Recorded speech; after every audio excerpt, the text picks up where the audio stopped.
The numbers are catastrophically bad. Top economists are sounding the alarm on inflation.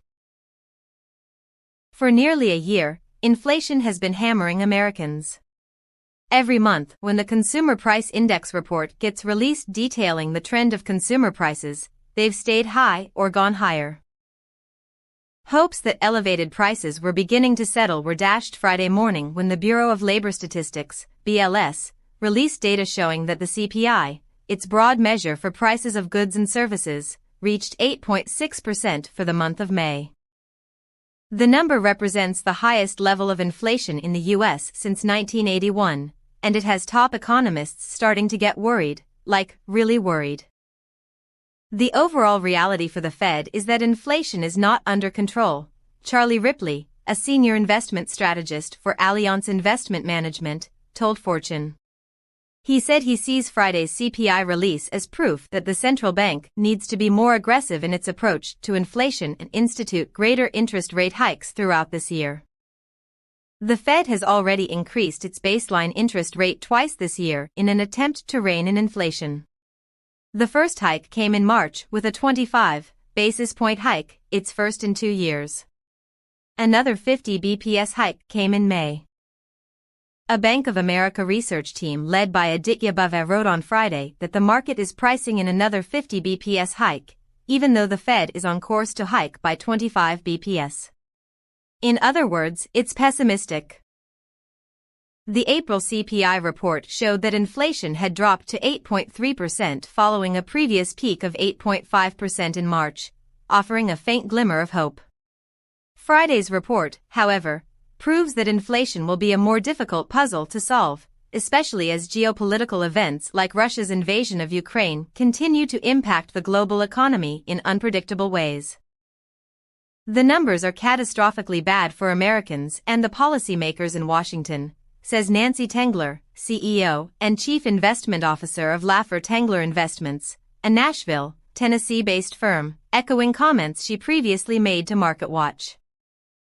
Though housing, airline fares, and used and new vehicles saw the highest price increases last month, almost all other areas saw increases of some sort, according to the BLS report. Price indexes for markets as varied as medical care, home goods, recreation, and apparel all showed increases in May. We now have clear evidence that inflation is broadening and accelerating, says Peter Earle, research fellow at the nonprofit think tank the American Institute for Economic Research. Can the Fed even fix it? The Federal Open Market Committee, FOMC, which establishes interest rates, is set to meet next week to decide how much more to hike.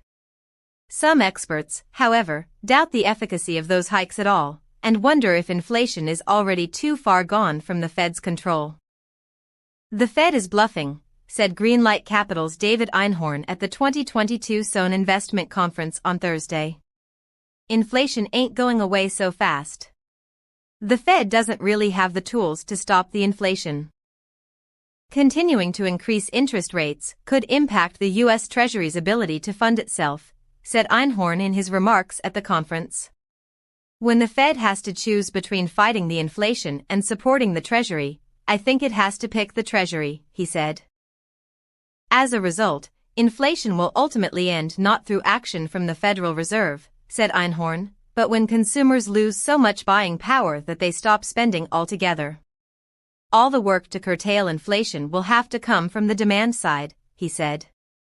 As a result, prices will have to go much higher to dissuade substantial consumption, as such inflation is likely to be much more persistent. Throughout this year, the bank has endured criticism for not taking action soon enough. Before the initial rate hike in March, Fed Chair Jerome Powell admitted to Congress, "Hindsight says we should have moved earlier." Friday's report also highlights the difficulty of the bank's goal of achieving a soft landing for inflation, in which the U.S. avoids a recession while getting prices under control. The Fed is now between a rock and a very hard place, says Earle. Acting more aggressively to stem the rise in prices heightens the likelihood of causing a recession. Nancy Davis, founder of Quadratic Capital Management, agrees. Even if the Fed does take drastic action by increasing rates until it gets a handle on inflation, she says, there's little clarity as to how quickly those increases would work considering the impact of factors outside of the Fed's control. It's still unclear how effective tighter monetary policy will be in pushing inflation down, which is largely being driven by supply chain disruptions, which have only worsened since the war in Ukraine that is showing no signs of ending, she says.